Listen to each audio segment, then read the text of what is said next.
Welcome to Alabama Care, everybody. I'm Sarah Williams, and today I have Nancy Becher with Invisible Warriors. And today we're going to be talking about what Invisible Warriors is and everything that goes along with it. Nancy, if you can introduce yourself. Sure. I am Nancy Becher, and I'm the Chief Flying Pig Wrangler for Invisible Warriors. We are an organization that works with women with chronic and autoimmune disabilities, and I'm one of them, so I know what it means. Okay, to usually start off my broadcast, I like to do some icebreaker questions. Okay, so first one, and I know that we talked about this one. Auburn or Alabama? Well, it's actually Michigan. Let's see. And I'm a huge music lover, so I really like this question also. Favorite song? Oh boy, I love every kind of music. That is me. I don't have one favorite song. I listen to country, I listen to classical. Right now I'm listening to Elvis Presley Christmas music. That's me. I listen to everything. It just kind of depends on my mood that day. Yep. Okay, let's see. Okay, so what is Invisible Warriors? Invisible Warriors is a nonprofit 501c3 that we started back in April of this year because I personally had been seeing and hearing all of the challenges and issues that women with chronic and autoimmune disabilities have. I have been going to doctors, I've been traveling, I've all of these issues, and we're always running into problems. And the more people I talk to, the more I realize so does everyone else. Problems being things like doctors not believing us when we talk about things going wrong with our body, traveling, hotels putting you in accessible rooms where your wheelchair doesn't even go in the door of the room and you have to leave it open, medicine where the insurance company cancels your medicine, and to pay out of pocket for it, it's $7,000 a month. You know, all of those things we're hearing about over and over and over again, and those things have got to stop. Right. And that's what we're trying to do, is stop those problems. Right. I'm actually going through the insurance thing with medicines right now. I've had to switch to medicines now because insurance quit covering them. One of them was actually working really well. Yep. No, you can write to the company, the pharmaceutical company, and say, look, this medication was really working well for me. The insurance has quit paying for it. I need it. Is there anything you can do to help? And oftentimes they will actually give it to you at a very reduced or free rate. Huh. I didn't think about that. I'll have to try that because I really need to get back on this medication. I switched to something else, but it's not working as well as let's see. Okay, so when and how did Invisible Warriors get started? As I mentioned, we started back in April of this year. A friend and I were talking. I had been working as a business consultant for about 35 years, and for the last 8, since my auto accident, I had been focused on women with chronic and autoimmune. And my friend and I were talking, and we said, we've got to be able to do more. We're not able to help as many people as we want to. What can we do to help more people? And we decided to open the nonprofit, and been going great ever since. I actually talked to Nancy on a phone call before, and I got to hear her entire story. It's a pretty great story. Let's see. Okay, so where are y'all located? We are in Huntsville, Alabama, but the organization can work with anyone in the United States and virtually anywhere in the world. Awesome. Okay, so what kind of services do you provide? excuse me, mostly we're an advocacy group. And what does that mean? That means we go around and fight for the rights of the women that have these disabilities. We're headed to DC in February to talk to Congress and the legislature. We're going to be talking to lobbyists. We're going to be learning about the ADA and other laws that are in existence. We're working on trying to get some new laws put into existence. We also work with the hotel industry. We've got a program that teaches the hotels what it really means to be accessible and how you need to deal with people, both from the standpoint of putting them into the rooms that they need, but also understanding how to treat the people that have these hidden disabilities. You know, it's one thing to see somebody who's in a wheelchair or who's deaf or blind. Those are called visible disabilities, and everyone is more comfortable with those. But an invisible disability could be diabetes. You know, what does somebody who has diabetes need for an accessible room? Got to have a refrigerator to keep your insulin. You know, you've got to, those kinds of things. And so we're going to be training the hotels. We're also going to be doing the same sort of a program with the airlines. There was recently a report of a young man who was in a wheelchair, and he was the last to deboard the plane. And he said, I want to stay here until my wheelchair comes up to the airplane, because you can't get regular wheelchairs on planes. You have to get in and out with these little portable things that are tiny. And he says, I can't ride in one of those. And so I just want to wait here until my wheelchair gets delivered to the plane.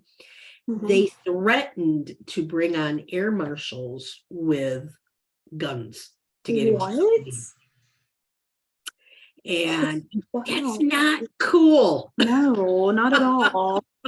Another airline story is one of our clients has POTS, which is a heart condition. And with POTS, you can just keel over and your heart stops. It kicks right back in again, but it stops. And when you move in certain directions or breathe heavily, different things like that, that can cause this condition to kick in.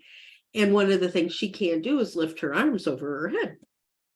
She was on the airline and she asked the flight attendant to help her put her luggage in the overhead container because she couldn't lift her arms to do it.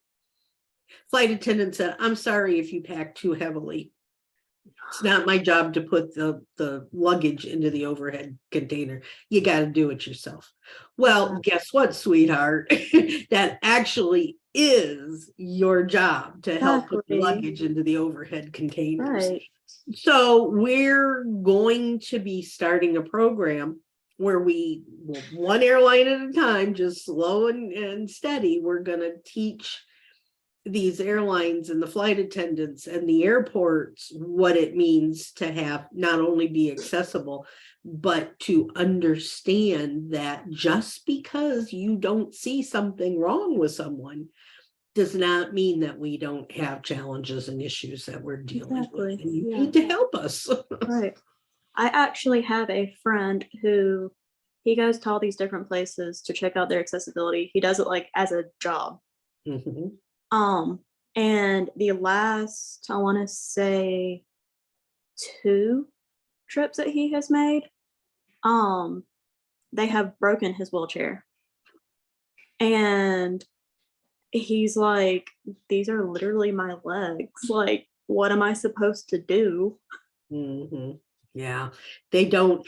And we were sitting in the parking lot of a very large box store yesterday, and it was raining, and I was waiting. I was sitting in my scooter and I was waiting for my husband to park and come in so we could go into the store.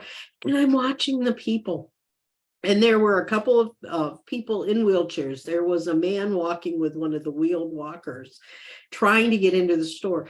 And the people are coming in and grabbing the carts, grocery carts, and pushing them out of the way and shoving in front of them. And there was a fight because 2 people were fighting for a scooter at the same time.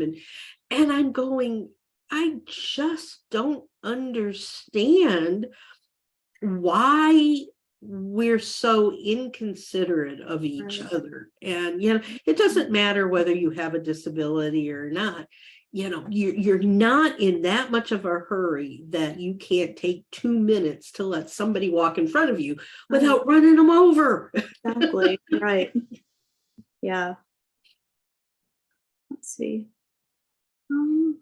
Okay, so what ages do you like is Invisible Warriors for? We'll work with anyone. I mean, a chronic or an invisible disability can strike anyone at any time.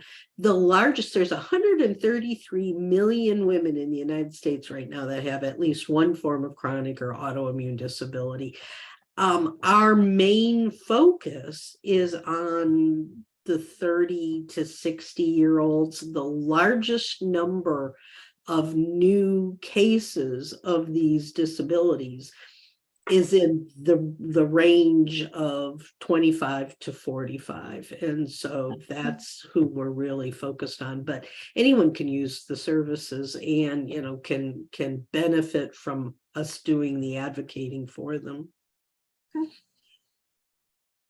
Okay, so there's a study on your website that I just read about. I actually went back and looked at the entire study because it was literally the most interesting thing ever. Like these numbers. So there is, let's see, let me get these numbers right. Chronic conditions increased suicide by as much as 9 times compared to the general population. 21% increase in divorce rates, and 90% health expenditures are for chronic illnesses, which was huge. Yeah. I was like, what? Yeah. And the problem is, with all of those statistics, you would think that it would be the biggest conversation in the world. Right. And it's not. Exactly. No one knows anything about any of these things. And even for us who have the issues, we don't talk about it. Because if someone comes up to you and says, I can't go out to a party, I'm really not feeling good, I'm exhausted, my medication is causing issues, they're going to look at you and say, yeah, right, you just don't want to hang out with us anymore. We don't want to be your friend anymore because you never go out, you never do anything with us. Husbands who are used to having the wife, and this is stereotypical, but it's true as well. Husbands who go to work, come home, they want their dinner, they want the laundry clean, they want the dishes clean, those kinds of things. If the wife is saying, I couldn't get out of bed today, I just didn't feel good, the husband may not, over a period of time, may not want to deal with that kind of a lifestyle. It's not what he signed up for, and so they split, they become separated. The cycle for these women is that they get these disabilities, the doctors can't figure out what's causing them, just gives them more and more and more medicine, or sends them. I've seen over 3,000 doctors in the 8 years trying to figure out what else going on with me. And so they lose their jobs, they lose their income, they lose their insurance, they lose their husbands, they lose their homes, they become depressed, they start taking drugs, and lo and behold, what else is there to do? They don't want to live this life any longer, and they decide they're just going to end it. Right. Yeah. Okay, so I want to talk a little bit more about the study, but before that, can you give some examples of like what some chronic conditions are? Sure. The most common ones are things like fibromyalgia, MS, multiple sclerosis, diabetes, chronic heart issues, POTS, and then there are hundreds and hundreds of disabilities that people can't pronounce. The names are 10 miles long, and they're all these scientific things, and it's just who knows what they are. And part of the problem with diagnosing them is that something that is a symptom of my complex regional pain syndrome is also a symptom of fibromyalgia, is also a symptom of MS, is also a symptom of lupus. Right. So, what is it that you have? Right. They can't really figure them all out. And so you just get lumped into this category of a known disability. Right. I have a physical disability called spina bifida with hydrocephalus. It's pronounced wrong all the time, and there's no non-cause like for it. There's also not a lot of research being done right now. No. But because of my hydrocephalus, I also have a shunt. And my shunt headaches could be because of the weather, could be because of just allergies. I went months with a shunt malfunction at one point because also kind of my fault, because I was trying to put it off as anything else. Yep, that happens a lot. And when I finally was like, it's actually not anything else, I was like, I'm just gonna have to do this. And then found out it was a shunt malfunction, and it was a whole thing. But I think that a lot of people do that with like, especially invisible illnesses, because they don't want to have to go through the doctors, because the doctors are not gonna believe them. Yeah, as I said, I've seen over 3,000 medical professionals in the last 8.5 years, and it's gone the gamut from, I was in a car accident almost 9 years ago. In February, it'll be 9 years. And it messed up my left ankle. And it took them 6 months to even figure out I had broken bones, let alone anything else, And so it's gone. The doctors that I've seen, the medical professionals I've seen have gone everywhere from, you just need physical therapy. Let's go and put, a lot of work on this. And I'm going, the bones are broken. Right. How do I want to do a lot of work on it? To all the way to the other extreme, where the doctors are saying, well, there's nothing we can do because now it's throughout my whole body, both legs and up into my shoulders. And now they're saying, well, we're just going to have to amputate your legs because there's nothing we can do to fix them. So you've got, and then somebody will send me to an orthopedic surgeon, who will then send me to a pain specialist, who will then send me to a neurologist, who will then send me, back to physical therapy. And, who wants that? And who wants to walk into a doctor's office and have them, well, what are you here for? And you start to tell them, and they're doing everything under the sun. They're talking to people coming and going. I literally had a doctor back in April of this year ask me why I was in a wheelchair. And I said, because I have complex regional pain syndrome. He looks at me, he looks at the nurse in the room, he looks back at me and says, I've never heard of it, you're lying. What? Why do I want to put up with that? Right. Why would somebody want a doctor or a medical professional to say to them, there's nothing wrong with you, you're a hypochondriac, or, well, it's that time of the month, wait a couple of weeks and you'll feel better, or just lose a little weight and things will get better. It's you're obese and you need to get rid of that weight and then everything will be okay. When you know that there's something wrong, but no one will listen to you. So you try to figure it out on your own. Exactly. Okay, let's go back to this study. So why do you think that these numbers, like these percentages are so high? Well, as I mentioned, not divorce, take divorce, for instance. divorce is high to begin with in this country. You know, people are not, we're not willing to work things out. We're not willing to deal with things any longer. If it's not the way we want it, we're out of there. Right. So divorce is something that's really high to begin with. You then bring into the picture, I hurt, I'm in bed, I can't do the laundry, I can't do the cooking, I can't drive anymore. You need to take me here, you need to take me there, you need to clean, you need to go buy the groceries.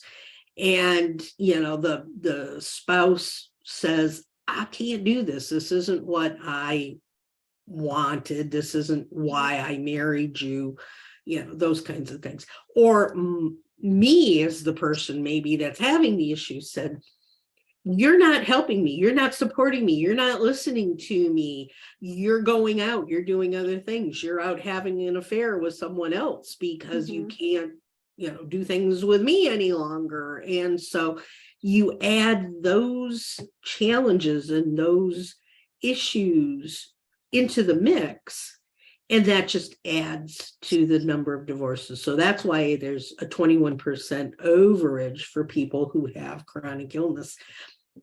9 out of 10 women attempt suicide because, as I said, they can't get anybody to listen to them.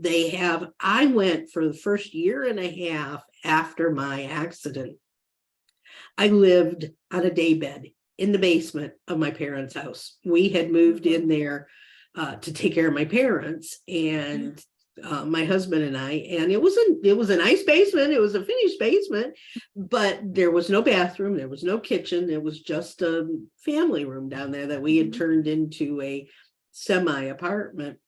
And we were living down there, and lo and behold, I was non-weight bearing for months and months and months and months. And I was back and forth, 16 surgeries. I couldn't even get upstairs to go to the bathroom. I had to use a porta potty beside this little daybed that was down there. And I couldn't do anything. I had to have sponge baths because I couldn't get upstairs to take a shower. I didn't want to live that way. I had lost all of my energy. I'd lost my reason for wanting to even be in existence. I couldn't run my business any longer. I couldn't do the things I'd always done. I couldn't even see my mom and dad because they were in their 90s and couldn't get down the stairs, and I couldn't get up. Right. So, those are the kinds of things when you get so depressed. You've lost your house, you've lost your family, you have no income, you've started taking drugs.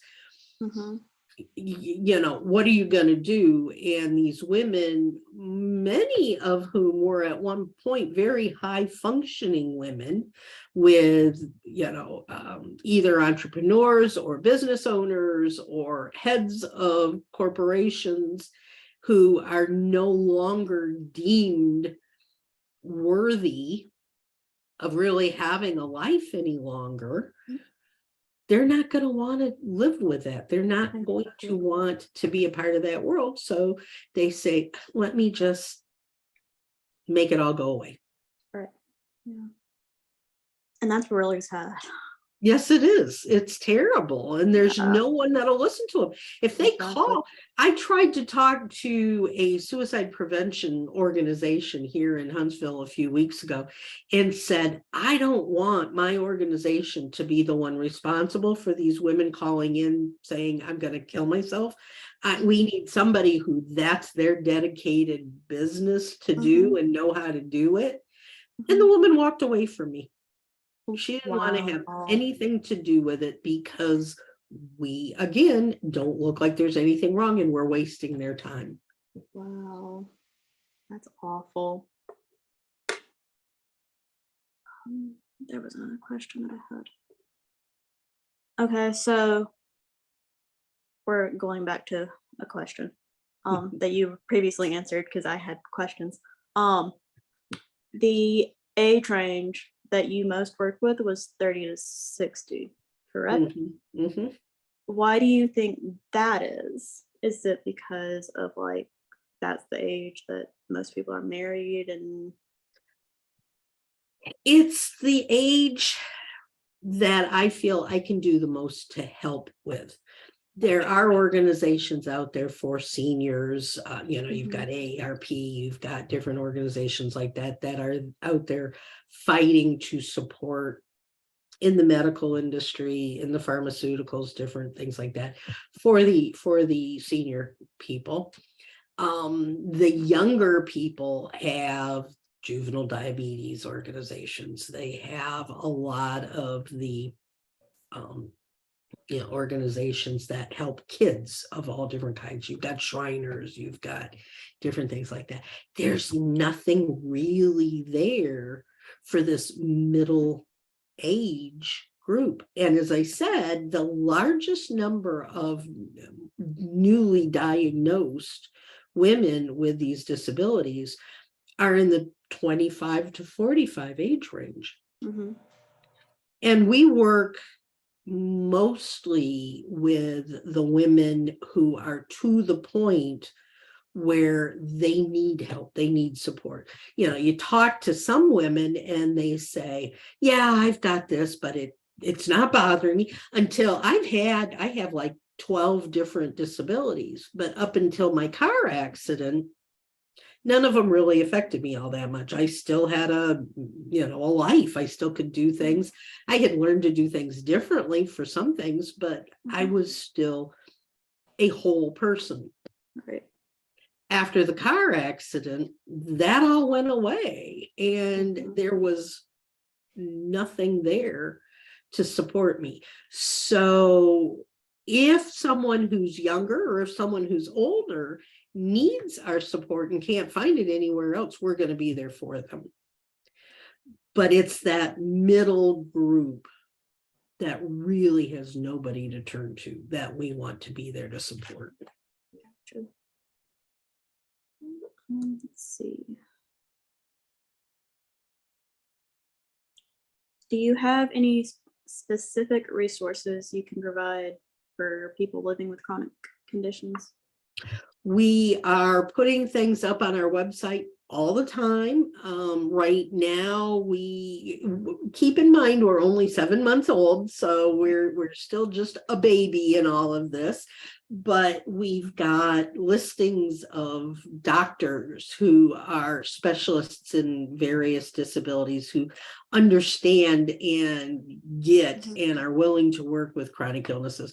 We have a list of hotels that really get accessibility, or who don't get accessibility and you don't want to go to. You can find a list of those, and we're always asking people that come on the website and look at those lists to add their own information. If you have a wonderful hotel that you highly recommend, add it to the list. You can do it just by clicking on the link there. We have the ADA law is on there. So if you're interested in finding out what the ADA actually says, you can go in and look. We have documentation on I can never think of the name of it, but it's the law that allows people to take time off, Family Leave Act, the American Family Leave Act. Each state is different, and there are general rules that pertain to the law specifically, and then you can look in Michigan, where I used to live, or you can look in Alabama, where I live now, and you're going to find that those two states have different requirements and different understandings of what is needed. Some get 6 weeks, some get 12 weeks, different things like that. That's on our website. We have a really simple thing that has helped me immensely. It's a packing list. I can't tell you the number of times that I've been traveling and I've forgotten something like, say, my insulin, Right. and, can't get it. What do? I'm without my insulin for 2 weeks, or I have to go and beg and plead with my insurance to give me an emergency supply because I was silly and left my insulin at home. So this packing list, you write down everything that you think you're going to need to have while you're traveling. You then mark it all off when you've got it together, ready to go. And then you mark it off as you actually put it into the luggage, so that you don't wind up having to drive 2 hours, turn around, driving back to pick up something. Right. You know, I've done it, believe me, Yeah. it's not a lot of fun. And you know, so that's on there. There's tons of different resources, and we're adding more and more every day. We're actually also going to start, it's called a membership, and behind there's a lot that anybody can see and get, but for $10 a month membership, you get to come behind the wall and you get to see resources and things that are really more specific and take a lot more time and energy to work on, like conversations. We have a monthly group called Come to the Table, where it's all these women who get together and talk about what they have, talk about their issues. There's no whining allowed. It's a positive place, but you can realize that you're not all alone and that there are others who have similar disabilities and similar challenges. And then we have specialists who come in and talk about different topics. We've talked about nutrition. We've talked about mindfulness. We've talked about autoimmune diseases in general and how people get them and what it means and different things like that. So we have this membership that we're building out, and we're going to have courses on teaching women that want to go back to work but don't know how to do it. How do you start a business from bed? You know, you can do it from laying in bed, but how? You know, what's the software? What is what you need to know and how to do it? So we have tons of resources that are either there or are coming. Gotcha. Pretty cool. Let's see. Okay, so can you give your website and, if you don't mind, like your contact info? Sure. The website is https, and it's : Invisible Warriors. That's WARRIORS.org. And to reach me, they can give me a call at 269-319-6041, or they can send me a message at nancy@invisiblewarriors.org. And I believe we can put that on the Facebook live chat for people that are watching or Great. watching later. Great. Let's see. Okay, so do you have any events planned right now? You had mentioned like a monthly thing that you do. Right. That is actually next Wednesday at 11 o'clock in the morning Central Time. And this month we're going to be talking about nutrition and diet and how important it is to eat the right foods to make yourself feel better. Me, all I do is eat chocolate. that makes me feel better, but it doesn't make my body feel better. So, you know, I'm going to learn how to eat properly. We've just finished a wonderful contest that was called Beauty Within and Around, and it was an art contest for people to create pieces of artwork, whether photography or drawings or any of those kinds of things, that resembled what they thought of as a day in the life of someone with a chronic illness, which again was all about awareness and trying to get people to understand what we're going through.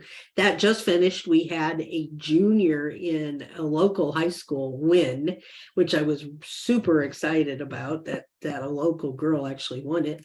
We are working on creating a silent auction that's got a lot of artwork and different tickets to restaurants and different things like that. That's going to be in there, that we're going to be having up in the first of the new year. And in June next year, we are going to have a benefit concert in Nashville with both country singers and musicians from other genres that are going to be singing. It's going to be a really great outdoor venue. We're going to have food trucks. You can sit and enjoy the music. You can, do whatever you want to. There are going to be testimonials, and it's going to be a great way to support the organization, to support the people, to get the word out and the education going, and I'm really excited about it.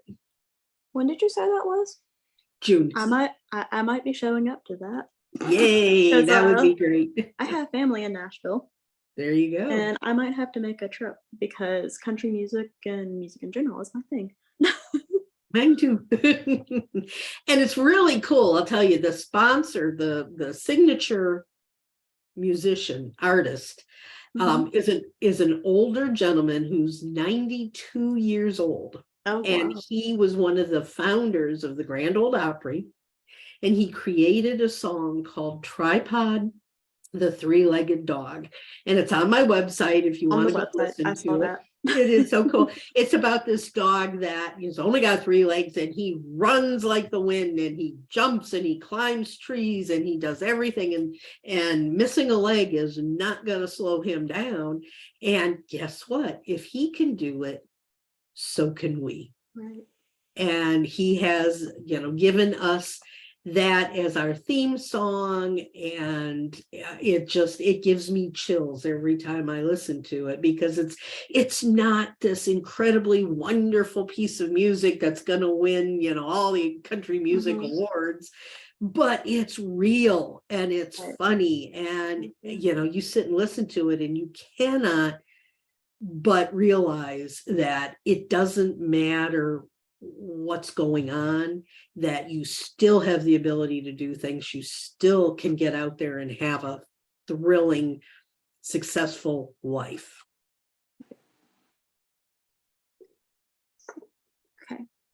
Okay. So since you're a nonprofit, is there a way that anybody can donate or anything like that?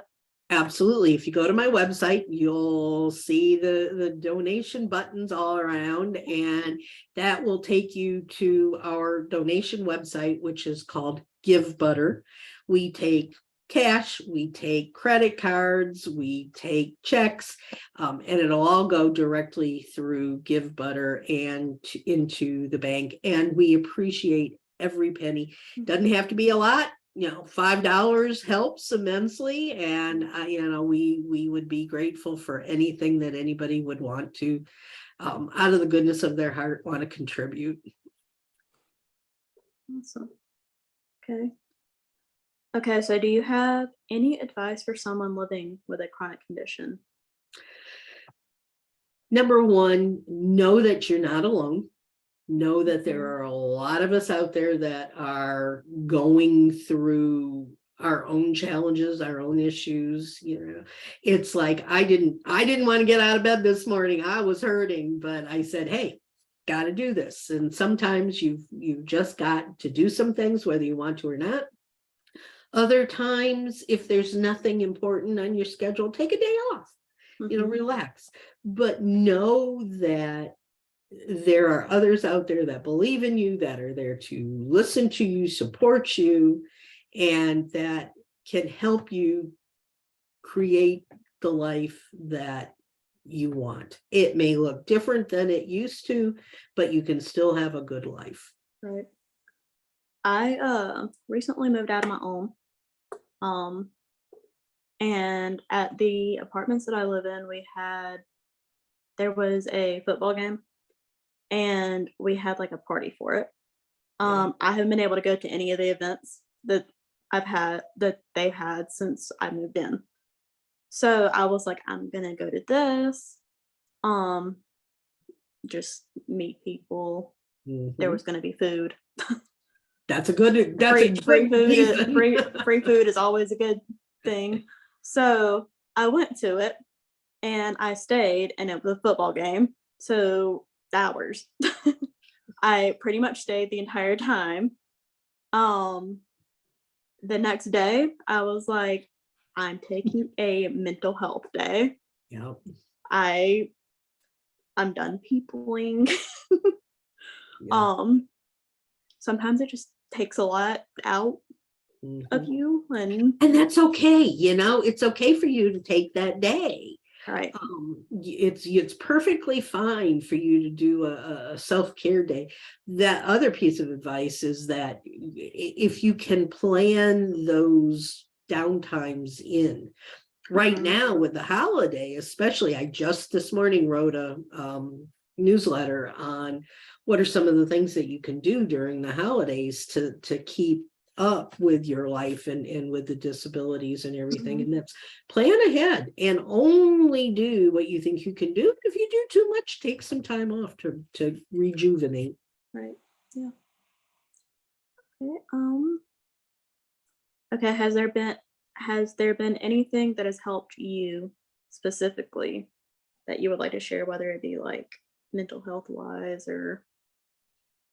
What helps or me the pain? most is being able to talk to other people and give them encouragement and support. My husband is incredible. He has been given the name Legs because he is my legs. He runs everywhere. He does everything for me. He's just my knight in shining armor. And you need someone there that can, whether it's a friend, whether it's a spouse, Right. something, you need to find somebody that you can lean on. Right. And he's it for me. But if I didn't have anything to do, I would be back in that depression mode. Mhm. Get out and do what you can and take your mind off, number one, feeling sorry for yourself. Right. Number two, the pain seems to go away when I'm busy. Mhm. It will come back when my brain stops.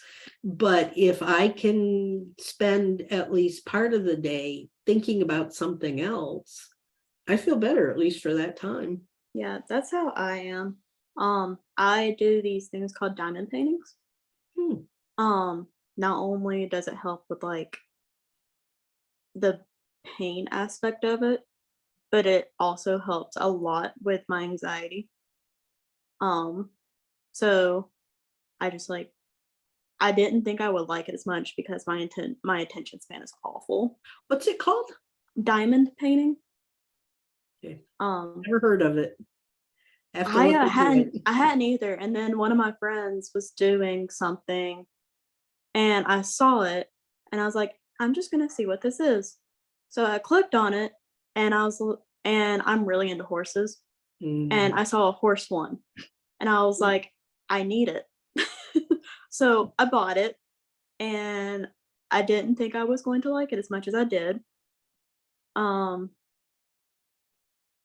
and then I ended up loving it, and it helped a lot with my anxiety. Yeah. Um, and so I just kept doing it. I've done over like 15 now or something. That's And I'm great. actually some of the ones that I've been doing and like doing now, I'm actually selling them, like Hmm. doing them for people and then selling them. Cool. Um That's I'm really neat. actually that is just great advice. That is actually my brother that came from. The advice that you just gave. He said that's just great advice. Explain what it is, Sarah. Diamond painting sounds like you paint diamonds. I mean, you do. Okay, so basically, diamond painting. Um, you have like a picture, like a canvas, um, and it comes like with these different like numbers and stuff, like symbols Mhm. on the canvas, Mhm. and you follow this key, and it tells what specific diamond goes on what symbol or what number. Uh, And then at the very end of it, it like makes a whole like picture. very Um, cool. I wish I had one here to show you, but I don't. They're all at my apartment. I'm at my parents' house right now. Yeah. Um, but I've done several, and I don't think I'm stopping anytime soon because When you it's find helpful. something, when you find something that gets you out of the oh why me mentality, that's great. Do it as Right. much as you can. Right. Exactly. And before that, I used to like read a lot. Mhm. And then I started college, and that got me out of the whole reading thing, and I haven't been able to get back into it as much. So I went to diamond painting. There you go. Um, Whatever works. exactly. Let's see. Okay, is there anything else you want to talk about? I think Or we've covered everything. Just, everybody, if you've got questions, please send them to me. Go and take a look at the website. We're still trying to figure out what it is that people really want as an organization. What is it that we can do to support you? Send me a message. Let me know, how we can help you. I can't guarantee we can do it, but if it makes sense and if we can, we'll be happy to add that to our resources. okay. Well, thank you for letting me interview you. Sure, thank you. Extremely informative. Great. And we will be keeping in touch because I'm very interested in that Nashville thing. Okay, super. And I would like a copy of the recording, please. Yes, ma'am. Thank you. As soon as they get it all put on the websites and stuff, I usually have a recording sent to me and then I can forward you it. Great. That'd be wonderful. Thank you so much. And I hope everybody out there has a wonderful holiday and that they can maintain their pain management and their mental health during this time and just can relax a little bit and enjoy themselves. Listen to the Christmas music, look at the Christmas lights and just enjoy. Right. All right. I'll see you on my next broadcast, guys. Bye-bye.